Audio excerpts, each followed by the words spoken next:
안녕하세요. 이번 시간에는 9단원, 10단원 단원평가 정답을 확인해 보도록 하겠습니다. 이 단원평가는 여러분들이 서술형 평가에 대비하기 위해서 선생님이 제작을 했는데요. 서술형 답안을 작성할 때 유의사항 두 가지를 먼저 알려드릴게요.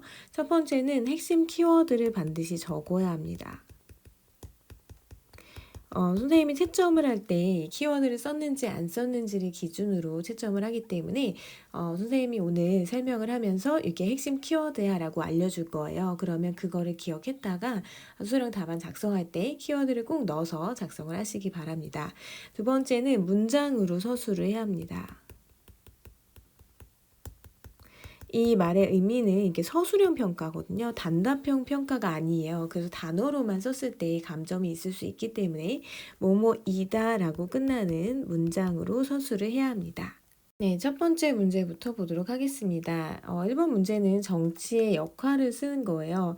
우리 교과서에서는 정치의 역할이 크게 네 가지로 나와 있거든요. 네, 첫 번째는 구성원 간의 대립과 갈등을 완화한다. 두 번째는 이해관계를 조정한다. 이해관계는 어떤 사람한테는 이익이 되고 어떤 사람에게는 손해가 되는 그런 관계를 조정을 하는 거고요. 세 번째는 사회 질서를 유지한다. 네 번째는 공동체 발전을 도모한다. 네, 정치 역할은 이렇게 크게 네 가지가 있습니다. 네, 그럼 여기서 핵심 키워드 알아볼게요. 대립과 갈등을 완화한다. 이해관계를 조정한다. 사회 질서를 유지한다. 공동체 발전을 도모한다. 이렇게가 핵심 키워드가 됩니다. 네, 다음은 두 번째 문제입니다. 고대 아테네 이후에 사라졌던 민주정치는 근대 무엇을 거치면서 등장을 했냐? 네, 이거는 시민혁명이죠. 근데 시민혁명을 통해서 등장을 했고요. 시민혁명에 이제 의의를 쓰는 건데, 헌법에 따라 시민이 정치에 참여할 수 있게 됐고요. 그 다음에 두 번째 의의는 민주주의 이념이 확립이 됐다는 거죠. 민주주의 이념 세 가지 있죠. 인간 존엄성, 자유, 평등. 그리고 근대 민주정치의 한계점은 여전히 모든 사람이 정치에 참여할 수 있었던 건 아니었죠. 재산이 많고 교육 수준이 높은 남성, 이 사람들을 부르주아라고 부른다고 했어요. 네, 부르주아 남성만 정치에 참여할 수 있었고 여성, 노동자, 농민은 네, 제외됐다는 그런 한계점이 있었죠. 그럼 여기서 핵심 키워드 알아보면요. 일단 시민혁명 당연히 네, 핵심 키워드예요. 그리고 이 민주주의 근대 민주정치의 의의는 이 민주주의 이념이 확립되었다는 거. 민주정치 한계점은 이 부르주아만 정치에 참여했다. 부르주아라고 써도 되고요. 풀어서 재산이 많고 교육 수준이 높은 남성이라고 써도 상관없습니다. 제외된 사람은 여성, 노동자, 농민은 제외됐다. 조금 가난한 사람이라든지 네, 여성은 제외됐다라는 내용이 들어가면 됩니다. 네, 다음은 3번 문제입니다. 간은 체포할 때 이제 원칙을 얘기해주고 있죠. 묵비권 행사할 수 있고 말하지 않아도 되고요. 변호사를 선임할 수 있고 그리고 불리한 진술은 거부할 수 있다. 우리가 이 원칙을 미란다 원칙이라고 했습니다. 네, 미란다 원칙은 체포를 할 때 반드시 알려줘야 되는 원칙인데요. 그 이유는 네, 신체의 자유를 보장하기 위해서죠. 우리가 체포가 되게 되면 일정 장소에 좀 구금돼 있어야 돼요. 네, 그래서 다른 곳에 자유롭게 이동을 할 수가 없거든요. 그렇기 때문에 신체의 자유가 상당히 제한이 됩니다. 그래서 최소한 너는 이런 원칙이 있어 라고 알려줘야 되는데 이거를 미란다 원칙이라고 하죠. 자, 두 번째는 이 장애인 의무 고용 제도 왜 필요하냐라는 문제인데요. 민주주의 이념을 바탕으로 서술하라고 되어 있는데 장애인은 사회적 약자죠. 네, 사회적 약자인 장애인을 배려함으로써 결국 실현하고자 하는 것은 실질적인 평등을 실현하는 것입니다. 실질적인 평등은 여러분 기억나시죠? 차이를 인정해서 다르게 대우하는 거예요. 네, 근데 다르게 대우하는 게 목적이 누구를 배려할 때냐? 사회적 약자를 배려하는 경우에는 우리가 평등으로 인정이 된다고 했습니다. 여기서 핵심 키워드 알아보면요. 일단 첫 번째에서는 이 신체의 자유 보장, 신체의 자유가 반드시 들어가야 되고요. 두 번째에는 네, 사회적 약자인 장애인을 배려, 사회적 약자를 배려한다는 말과 그리고 실질적인 평등을 실현하기 위한 것이다라는 이 두 가지 용어가 들어가야 합니다.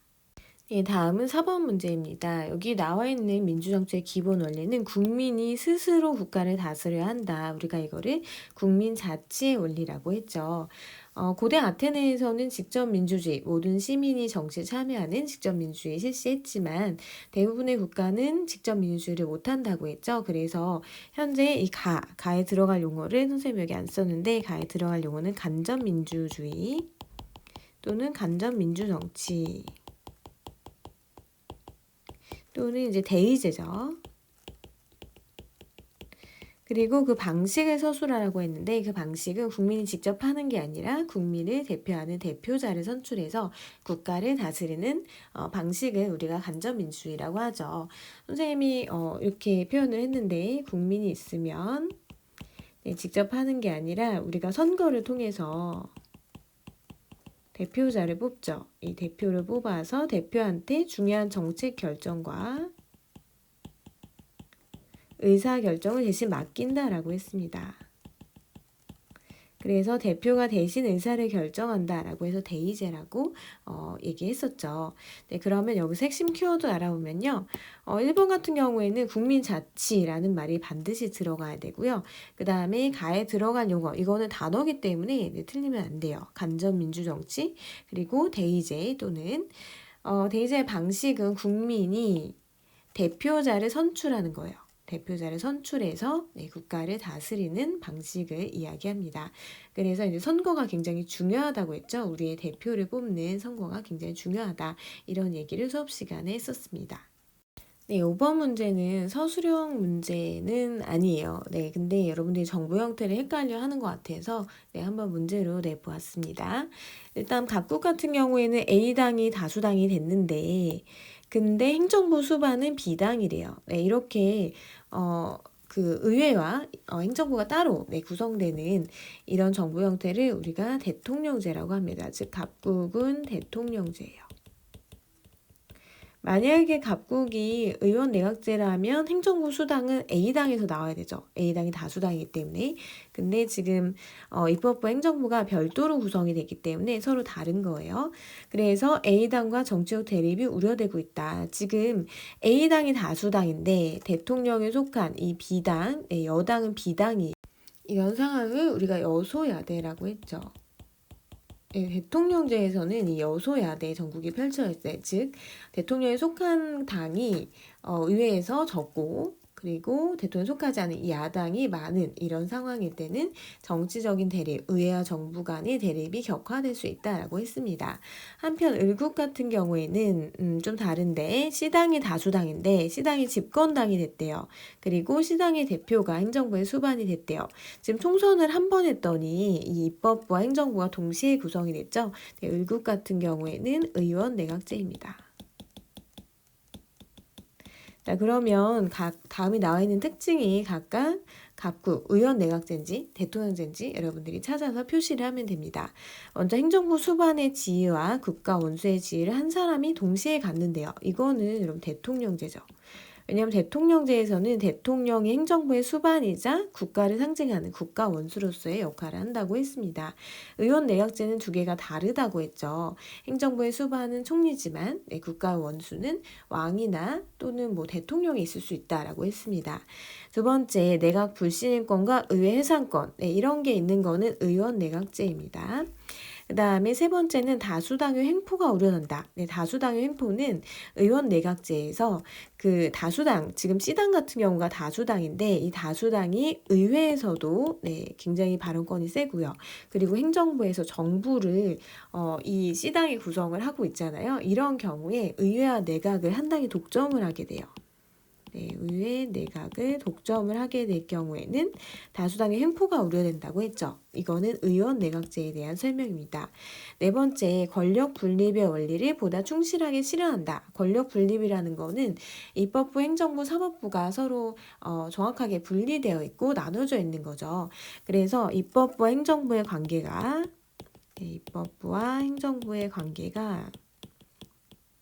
분립되어 있는 정부 형태를 여러분들이 생각하면 돼요. 입법부 행정부의 관계가 분리되어 있는 거는 대통령제겠죠. 그래서 이거를 정리를 해보면 1번과 4번은 대통령제, 그리고 2번과 3번은 의원 내각제에 대한 특징이 됩니다. 네, 다음은 우리나라의 정부 형태인데요. 우리나라는 기본적으로는 대통령제지만 의원 내각제 요소를 일부 도입을 하고 있어요. 그 의원 내각제 요소가 뭔지인데 세 가지가 있어요. 첫 번째는 국무총리 제도, 두 번째는 행정부의 법률안 제출권이 인정이 되고요. 세 번째는 국회의원과 장관 겸직이 가능하다고 했죠. 이 중에 두 개를 쓰면 됩니다. 그래서 세 개 중에 여러분 두 개를 좀 알아두시면 되는데 일단 다 알아두세요. 세 가지 모두. 네, 국무총리. 전형적인 대통령제는 부통령이 있어야 되는데 우리는 총리가 있다고 했죠. 그리고 정부는 원래는 대통령제에서는 입법부 행정부 분리되기 때문에 정부가 법률안을 제출할 수가 없어요. 근데 우리나라는 정부가 법률안을 제출할 수 있다라고 했고요. 그 다음에 세 번째는 국회의원 하면서 장관을 동시에 하는 거. 대통령제에서는 입법부 행정부 분리되어 있기 때문에 안 되지만 우리나라는 국회의원 하면서 장관 하는 게 가능하다고 했습니다. 이런 것들은 다 의원 내각제에서만 찾아볼 수 있는 건데 우리나라의 정부 형태에 도입이 되어 있습니다. 네, 다음 문제는 정치 과정에 대한 문제입니다. 정치 과정은 크게 5개로 이루어진다고 했죠. 먼저 이익을 자유롭게 표현하는 거, 이거를 이익 표출이라고 하고요. 그 다음에 정당과 언론은 이를 모아서 요약하고 대안을 제시하는데 이것을 이익 집약이라고 합니다. 그리고 정책을 결정하는 거 누가 한다 그랬죠? 네, 국회고요. 그리고 정책을 실제로 집행하는 거는 정부의 역할입니다. 그리고 마지막 단계는 이 정책 평가라고 했죠. 정책 평가는 시민들이 하는데 이 정책 평가를 통해서 혹시 그 정책에 문제가 있거나 할 경우에는 다시 이익 표출로 넘어간다. 그래서 이 정치 과정이 순환이 된다라고 했죠. 자, 그러면 이 정치 과정이 왜 필요한지 의의를 서술하라고 돼 있는데 이 시민들이 정치 과정에 참여를 하면서 정치 권력을 감시하고 그리고 시민들이 직접 참여를 하면서 민주주의를 발전시켜 갈 수 있습니다. 여기서 키워드를 찾아보면요. 일단 이 용어 같은 경우에는 정확하게 쓰셔야 돼요. 네, 이거는 틀리면 아예 틀려버리기 때문에 정확하게 알아두시고요. 그리고 정치 과정의 의의는 정치 권력을 감시한다. 네, 민주주의를 발전시킨다. 네, 이 두 가지를 쓰면 됩니다. 네, 다음 문제는 이 정치 주체에 대한 문제인데요. 정치적 견해가 비슷한 사람들이 모여서 정치 권력을 획득하기 위해서 활동하는 집단, 우리가 이거를 정당이라고 했죠. 정당의 목적은 선거에서 이기는 거예요. 그래서 정치 권력을 갖는 것이 정당의 목적입니다. 그래서 가에 해당되는 정치 주체는 정당이고요. 그 다음에 시민단체, 네, 시민단체는 공익을 추구하기 위한 그런 단체였고요. 그 다음에 이익집단이 있습니다. 네, 이익집단은 이해관계를 같이 하는 사람들이 자신의 이익을 실현하기 위해서 만든 단체죠. 여기는 자신들의 이익을 실현한다는 점에서 시민단체와는 구분이 됩니다. 그런데 시민단체나 이익집단과 달리 이 정당의 특징은요, 자신들의 활동 결과에 대해서 정치적인 책임을 진다는 특징이 있습니다. 자, 그러면 여기서 핵심 키워드 정리해보면, 먼저 용어는 여러분 정확하게 써야 된다고 했어요. 네, 정당. 그리고 정치적인 책임을 진다. 네, 이 부분이 키워드가 됩니다. 네, 다음 9번 문제 보겠습니다. 지방자치 제도를 부르는 용어가 두 가지 있는데요. 네, 민주주의 학교 또는 풀뿌리 민주주의라고 하죠. 그 이유 왜 이렇게 부르냐? 지역 주민들이 자칫 스스로 자기들이 사는 지역의 일을 해결을 하는 거예요. 그러는 과정에서 민주주의를 좀 배우고 실천할 수 있게 되죠. 우리가 어떤 지역의 주민으로서 또 더 나아가서는 주권을 가진 국민으로서 자기 지역의 일을 해결하는 과정에서 직접 참여를 하게 되잖아요. 그러면서 민주주의를 배우고 실천할 수 있기 때문에 민주주의 학교 또는 풀뿌리 아래서부터 이렇게 민주주의가 자라난다, 올라간다라는 의미로 풀뿌리 민주주의라고 합니다. 여기서 키워드는 일단 용어는 여러분 정확하게 민주주의 학교 또는 풀뿌리 민주주의 그리고 여기 좀 긴데요. 결국 이제 핵심은 민주주의를 배우고 실천한다는 거예요. 지역 주민이 민주주의를 배우고 실천할 수 있다라는 내용을 키워드로 쓰시면 됩니다. 네, 다음은 마지막 문제입니다. 지방자치단체는 의결기관과 집행기관으로 구분이 되는데 의결기관 오타네요. 인 지방의회는 주민의 의견을 바탕으로 필요한 가를 제정하거나 개정하는 일한다. 제정은 만드는 거고요. 개정은 수정하는 거, 바꾸는 거예요. 그럼 지방의회에서 만드는 법이 뭐라고 했죠? 지방의회에서 만드는 법은 조례입니다. 조례. 그리고 이 지방의회에서 또 조례 제정 말고도 다른 역할을 하는데요. 우리 교과서에는 두 가지가 나와 있어요. 첫 번째는 지역의 예산, 지역의 돈을 어떻게 쓸지, 네, 그 계획을 심의, 깊이 있게 논의하고, 그 다음 확정, 어떤 식으로 쓸지까지 정하는 역할을 하고요. 두 번째는 집행기관, 집행기관이 어디냐면 지방정부예요. 네, 지방정부. 지방정부에서 가장 높은 사람이 지방자치단체의 장이죠. 지자체장.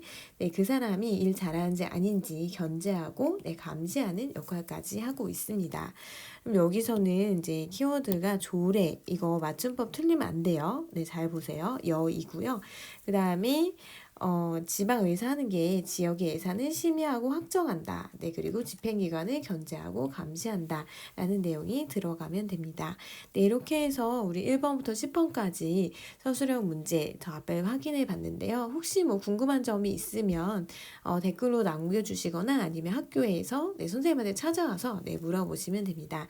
그러면 네, 시험 준비 잘 하시고요. 오늘 수고하셨습니다.